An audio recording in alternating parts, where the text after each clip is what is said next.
Tastes like summer. Hello everyone, it is the 3rd of April, so I'm gonna do a little video on what I read in March.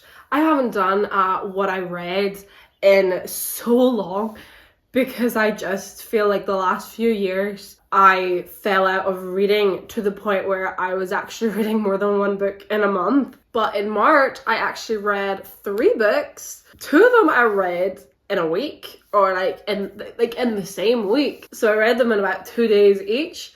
Quite pleased with myself. I'm actually quite proud that I managed to read 3 books, considering, as I said, recently, the last few years, I just feel like I haven't been reading much at all. I've been lucky if I even read, I was going to say 10 books, but I've not even been reading 10 books. I had a look through my Goodreads challenge and I'd been reading like 5 to 7 books a year. My best year was 2020, which is 5 years ago, which is absolutely insane to think about. Where has the time gone? So the first book that I read in March was The No-Show by Beth O'Leary. I've read a few books by Beth O'Leary. I've read The Flat Chair and The Switch, I believe it's called. Yeah, The Switch. I didn't enjoy The Flat Chair all that much in the beginning.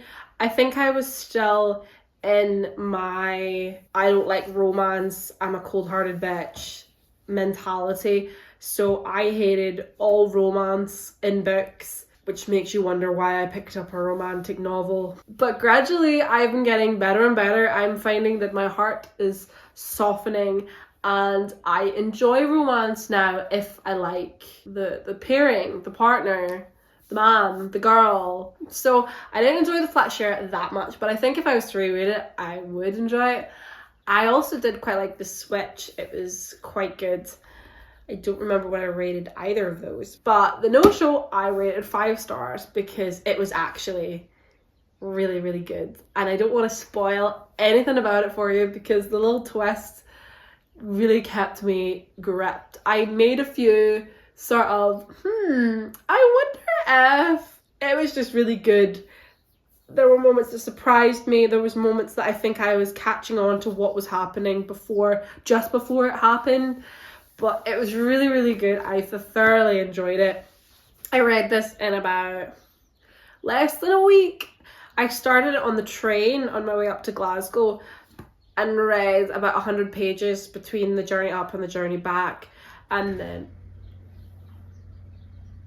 the sound of the lawnmower coming to life scared the shit out of me. Who's cutting their grass? This story is about the lives of 3 different women. You've got Siobhan, Miranda, and Jane, who all have a relationship / friendship with a man called Joseph Carter. And the story takes place on Valentine's Day. Siobhan is having a Valentine's Day breakfast with Joseph.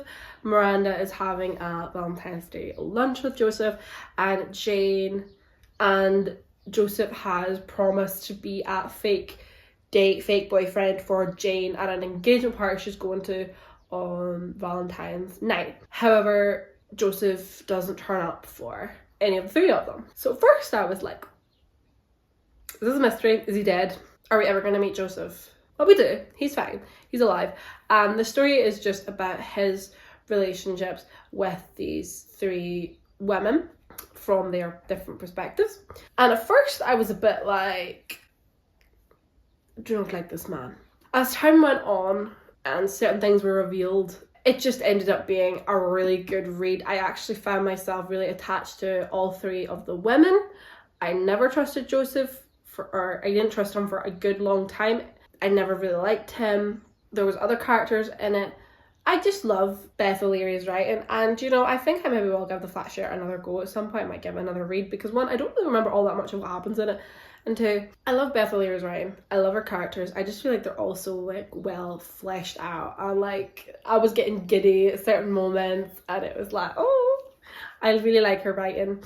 It was really good. So I gave this book 5 stars, and I would definitely recommend it for like a light-hearted read. You could read it quite quickly. The characters are really good. I liked the premise. There were a few reveals along the way. It was just a really good, easy read.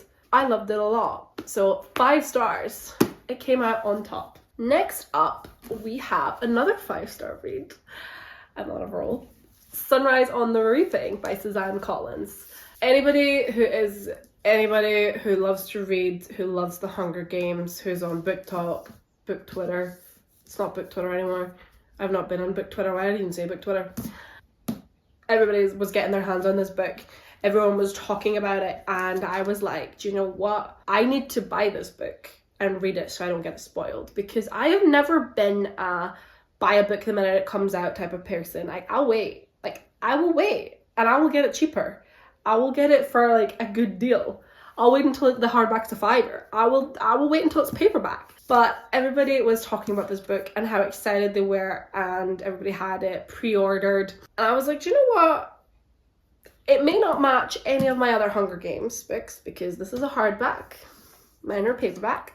But alas, it does not matter, because I bought this book and I read it, and I have got a video on me reading it, and I've got 2 separate reviews for it, and I can't decide if I'm gonna carry on with them or review it properly, because I have a lot of thoughts and feelings about it, just different things. Like, as times, like, there was my initial reaction to it, and then as time went on and I got to think about things, I have a lot of different opinions. But either way, my first response was, I gave it 5 stars and I loved it. It was really good. It was a really good book. I enjoyed being back in that world. I felt really connected to basically all of the characters. Haymitch especially, obviously. But there was a few others that I just got attached to and was rooting for, and was very sad when they were tributes, and it was quite obvious that they were not going to be coming out of this book alive. But it was really, really good. Any chance I can get of returning to the world of Panem and the Hunger Games, absolutely I will. I love Suzanne Collins' writing. It's just so good. It's so good. It's so good. There were a few things about this that did surprise me. I won't go into detail about any of it, just in case I do a review, or even still, I don't want to spoil anything. It was different than what I thought it was going to be. There was like different aspects of it, but it still many times like broke my heart, crushed it into tiny little pieces, stomped on it, put it back together again just to break it all over again. So it was really, really good. I definitely recommend it. I think I liked it better than Ballads of Songbirds and Snakes, but nothing will ever top the original like Hunger Games and Catching Fire for me. I've never been a big Mockingjay fan, weirdly enough. Like, I've only seen the movies a couple of times, and I've actually never finished the book. I think I got like halfway through it. I've not finished it. I've not read it properly. But I definitely have like a close affinity to the first Hunger Games and Catching Fire. I love them so much. But there's going to be a movie, not this year, but next November, just in time for my birthday. So I will absolutely be going to the cinema to see this when they turn it into a movie, because I think it'll be really good. Like, there was so much as I was reading it, I was like, I cannot wait to see this as a movie. I just cannot wait. I cannot wait. I really hope they get an absolute diva to play Maisie Lee Donner, because she was one of my favorites. She was one of my favorite characters. And like, she was art. She was art, and such a queen and such a diva that not just anybody could play her. Not just anybody. So this is the second book I read. I read it during when I challenged myself to read for 2 hours every day, which that video is still ongoing because I actually failed it technically. I only read for 5 days, and then I got distracted by the weekend. But hey ho, I still got this read. So if you want to see some of my thoughts and feelings while reading it, it is featured in my video where I challenged myself to read for 5 hours, not 5 hours, good God girl, for 2 hours every day for a week, which don't know when that video will be coming out. It'll be tagged, it'll be in the description box when it is available. And then lastly, the third book and final book that I read in March, which was also part of the I read for 2 hours every day for 5 days. Well, actually that's right, 5 days, 7 days, whoops, challenge that may or may not appear in the description box at some point for this video, was a book I actually bought at the same time that I bought Sunrise on the Reaping. I bought it from the same bookshop. It's Let's Split Up by Belle Wood. Where to begin? I have done a review for this book and the footage is about 3 hours long. So I need to condense that down and then I'll upload it. And then I will also link it below in the description box of this video. It'll appear when it's done because I think it's going to take me a while. I had high hopes for this book. I just realised I didn't actually tell you anything about what Sunrise on the Reaping is about. Did you need to know? It's about Haymitch's games. You know that Katniss's mentor? It's about Katniss's mentor, Haymitch Abernathy, and his games. There you go. Let's Split Up is a story about these two teenagers who go into this old abandoned mansion and gets killed, and the townsfolk think it's the ghoul. It's the ghost of the previous owner of the house called Robert Carrington, who died 70 years in a house fire. As he was dying, he cursed them all in true Scooby-Doo fashion. Some of the townsfolk think it's the ghoul has killed them because, of course, it would be a ghost.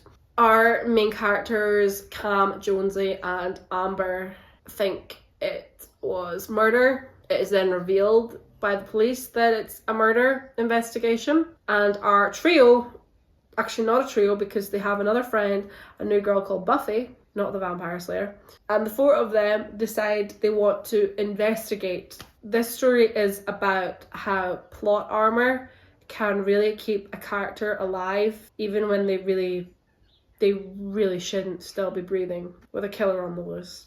It was supposed to be Scooby-Doo meets Scream, is how it's marketed, or is how it's the good reviews say. And I can see that. It's very Scooby-Doo. Oh, there's even a dog. There's even a dog, I've just realised that. The dog didn't go solving mysteries with them, it stayed in the house. There's 4 adults and a dog. That's the famous 5 as well. It had a few twists and a few turns, and eventually the mystery was solved with an unmasking, like Scooby-Doo. And the book ended with our gang deciding, we're actually really good at this. Like, what if we solve crimes? And the worst part was, it was the mother character of one of the characters who suggested it to them. Hey kids, why don't you put yourselves in danger and try and solve some crimes? Bonkers. I have never seen Scream, but I read a few reviews and they said that it is like copy and paste the plot of Scream. I'll take their word for it because I've never seen Scream. It's supposed to be young adult, which I didn't realise at the time that I bought it. It reads like a children's story. There's a lot of... I've never really understood what someone meant by show don't tell. Like, I knew what it meant, but never has that really ever bothered me in a book before until this one. This was the epitome of, I'm telling you everything, not showing you because I don't trust you. Everything was sort of over-explained. It was just not for me. The characters were one-dimensional. The chapters went in order of like Cam, Jonesy, Amber, Cam, Jonesy, Amber. Every single chapter that was told from their perspective was in first person. So it's like in their head. It's I, me, us. That would have been fine. I don't mind. I love a multiple POV book. I think I prefer it in third person rather than first. So for example, to compare, The No-Show was also a multiple perspective book. The chapters went Siobhan, Miranda, Jane, Siobhan, Miranda, Jane. However, it was in third person. I definitely prefer third person, but also the difference between the two is that whether it was third person or not, each chapter felt, or each perspective felt independent to each character, their inner voice, how they were feeling, what they were thinking, how they were carrying on. 100% felt genuine. They each had their own personalities. They were very fleshed out. This book, however, didn't have that. This was very much like, I'm going from one chapter to the next to the next. I don't know who's talking or who's doing what because they all sound the same. Their inner monologue sounds the same. They were very samey. There was no real like personality to them. Cam and Jonesy fancied each other and they got over that within like, got over that. It's not, I don't mean got over it. I mean like in the first few chapters there was a little bit of angst. A little bit of that like pent up, like I really fancy my friend, but how do I tell him? And then they got over that in terms of they talked it out and they became a couple. Sort of became a couple. They didn't really talk it out at all. They were sort of like, so what is this? And they were like, I don't know, but it's nice. And I was like, okay, yeah, this is nice, but can we skip to the good bit? Because I didn't care about these characters at all. I didn't care. In the beginning, I cared when it was like, oh, Jones I fancies Cam. That's cute. The first few chapters, I was invested. And then as time went on, I was like, no. No. It was not good. It was not good. And it was clearly, the ending was clearly setting them up for a sequel. Look out for more nail-biting YA horror from Bellwood in autumn 2025. No, I won't. I'm sorry, Bellwood. I'm really sorry. Because the worst thing was, I wanted to enjoy this. It sounded so good as a premise. Even the whole sort of Scooby-Doo meets Scream, but it did read like a Scooby-Doo story. Apart from the fact that people were dying, whereas normally in a Scooby-Doo story, like they'll kidnap people and then they're all in like a room together, and then it's like once the monster's unmasked, and then it's like, oh, here the people are. They're in a supply cupboard all this time for a week. I'm surprised they're not dead. A lot of times it read like Scooby-Doo, and it was just, and the amount of horror movie references took me out of it. Nothing bothers me more. I touch upon all this in my review, by the way. That's going to be about an hour long. Nothing irks me more than when a book or a TV show or a movie puts these throwaway lines in of like, you know, if this were a horror movie, if this was this, if this was fantasy, if this was a rom-com, but it's not. This is real life. And in real life, you don't get happily ever after. You don't get fairy tale endings. And I'm just like, this is not real life. I don't know why I hate it so much. But I do. Because what was this? Because this is fictional. This is a rom-com. This is not a horror movie, obviously, but a horror story. Supposed to be. There wasn't much. I was really disappointed as well because I was led to believe this was going to be scary. A little bit spooky wooky. Horror. YA horror. Like, it was trying to be, I think, a slasher movie, but as a book, and it didn't work.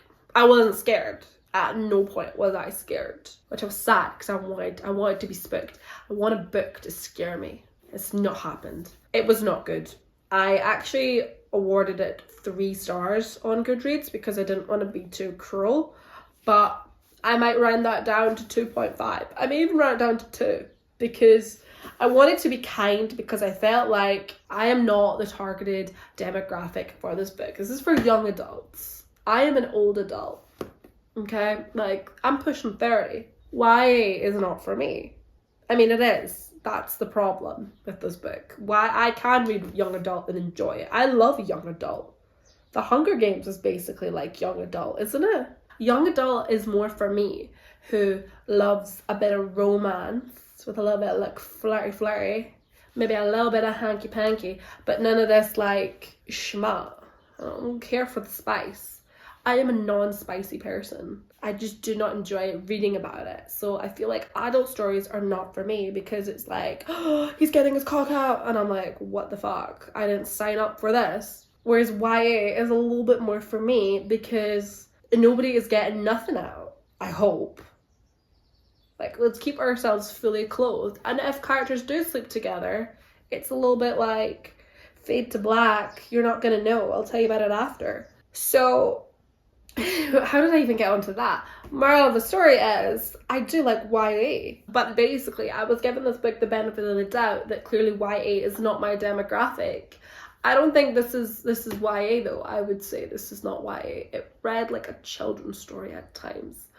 But that aside, I just feel like it was not good.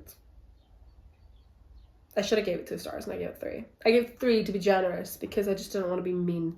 I think it's a debut novel as well. Was it a debut novel? Bellwood is a former Waterstones bookseller with a growing online platform. In less than 3 years, he has amassed a following of over 120,000 bookworms and 10 million likes on his TikTok. Bell is a BA with honours in film and screenwriting from Birmingham City University. He currently lives with his family in Staffordshire Bull Terrier Macy.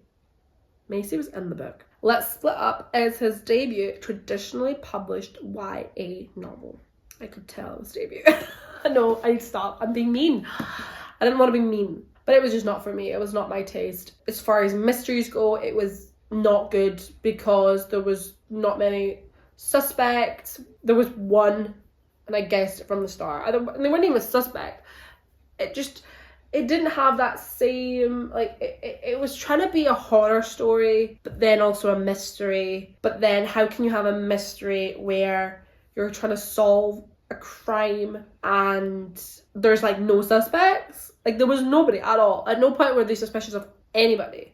So that kind of makes you be like, well, if you're going to unmask the killer and it's somebody we don't know, it's like, who the fuck is this? Who's this? And it's like, my name is so-and-so. That would have gotten away with it. Like, same with Scooby-Doo. We always knew who the man in the mask was. Always. That's the whole point.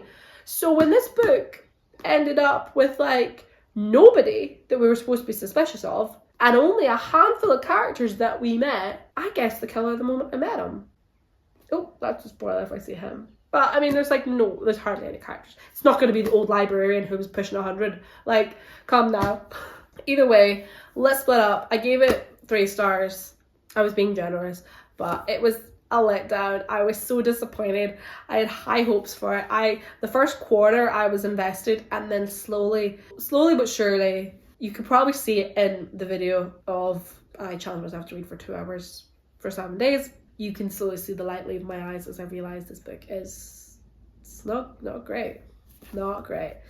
It's always really rewarding or satisfying when you read a book that you don't quite gel with, and then you go onto Goodreads and you read the reviews and you're like, there's people out there who didn't like it too. My thoughts are valid. And they also bring up points that you didn't even think of. It's so rewarding. It's like a reward. Anywho, so that is all the books I read in March. 3 stories, 2 5 stars and a 3. Technically 2. I've started a book for April called The Baby Dragon Cafe. It's okay. It's quite cozy. It's quite tame for me. I don't know if that makes sense, but it's okay. It's very, very lovey-dovey. Very cozy. I'm undecided. Anyway, thank you so much for watching this video. Please check out the other videos that I've put in the description when they appear, because it could take me a while. I will see you in my next video, whatever that may be. If you'd like, you could follow me on my Instagram, Laura_loves_books. I also have a TikTok, which I don't normally post book content on, but I'm kind of thinking I might. Like, that could be kind of fun. I'll see about that. And I do also have a Twitter, which I don't really use anymore, but I might go back to it at some point. Since it became X, I'm sort of like, meh. But it's there anyway if you want to follow it. But yes. So thank you so much for watching this video, and I'll see you in my next one, whatever that may be. Bye!